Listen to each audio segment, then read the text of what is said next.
आज इस वीडियो में मैं द रेड शर्ट मानहुआ का चैप्टर 23 एक्सप्लेन करूंगा।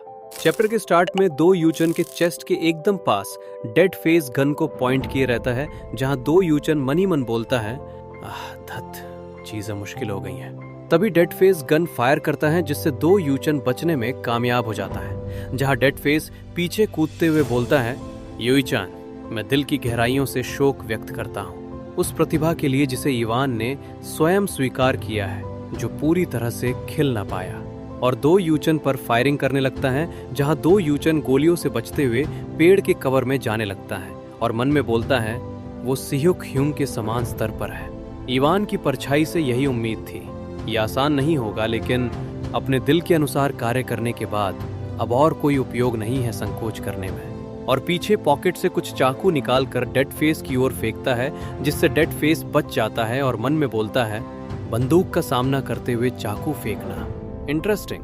तुम्हारी उस युवा भावना के साथ मैं खेलूंगा, या वह हाउंड डॉग्स। और तभी दो यूचन और डेड फेस आमने सामने रहते हैं, जहां डेड फेस दो यूचन के पेट में घुटने से जोरदार अटैक करता है और चाकू से उस पर वार करता है। जहां दो यूचन चाकू के वार से बच जाता है और डेड फेस के ऊपर फायर करता है, लेकिन एकदम पास होने के कारण डेड फेस आसानी से बच जाता है और दो यूचन के जख्म वाले शोल्डर पर गन से मारता है और दूसरी हाथ वाले चाकू से दो यूचन के फेस पर अटैक करता है। जहां दो यूचन अपने चाकू से ब्लॉक कर लेता है और हल्का पीछे हटते हुए फायर करता, जहां गोली डेड फेस के कोट में लगती है और डेड फेस दो यूचन के ऊपर कूदते हुए एक जोरदार किक उसके गर्दन पर मारता है। जहां दो यूचन मन ही मन बोलता है, डेड फेस वो थोड़ा डेस्परेट लग रहा है, ये देखते हुए कि दूरी कम करने के बाद भी वो अपनी बंदूक का उपयोग नहीं कर रहा है। ऐसा लगता है कि उसे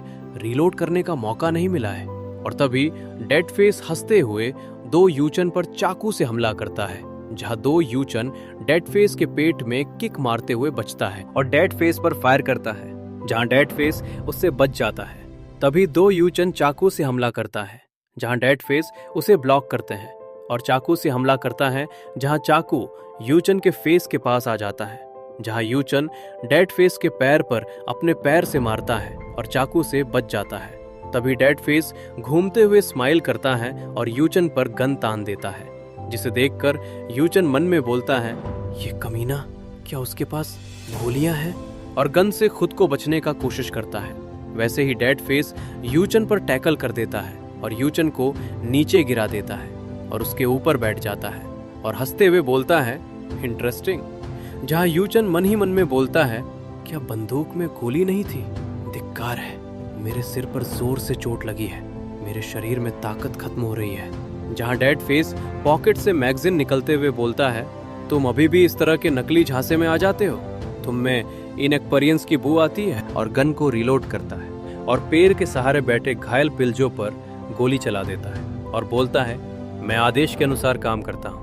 तभी योचान डेड फेस पर चाकू से हमला करता है, जिससे डेड फेस बच जाता है। तभी डेड फेस के पेट में जोरदार किक मारता है, जहां दोनों हल्का पीछे फेंका जाते हैं। जहां योचान का चाकू गिर जाता है और योचान के पास कोई और हथियार नहीं रहता है। जहां योचान पेड़ के पीछे छुप जाता है और मन में बोलता है, मेरा हथियार। जहां डेड फेस को पागलों के जैसे हंसते हुए देखते हैं और बोलता है, धिक्कार है, मेरे शरीर में दर्द है, दो योचान, दो योचान। दो योचान बोलते हुए खोजने लगता है और योचान के पेड़ के पास आकर बोलता है, वो यहीं कहीं था।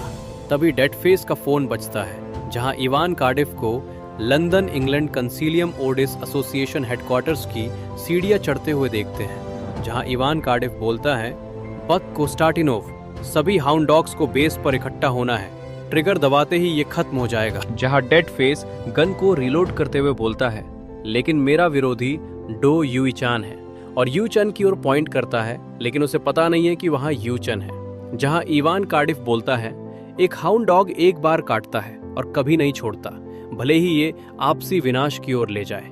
तभी डेड फेस हवा में फायर करते हुए वहां से जाने लगता है और बोलता है, इवान, वो जो एक ब्लेड रखता है, मैं अपना ब्लेड केवल उसी की ओर करता हूं जिस जगह आप वार करते हैं। मैं आपके आदेशों का पालन करूंगा। तभी संयुक्त के नीचे शीन को गिरा देखते हैं और चैप्टर खत्म हो जाता है।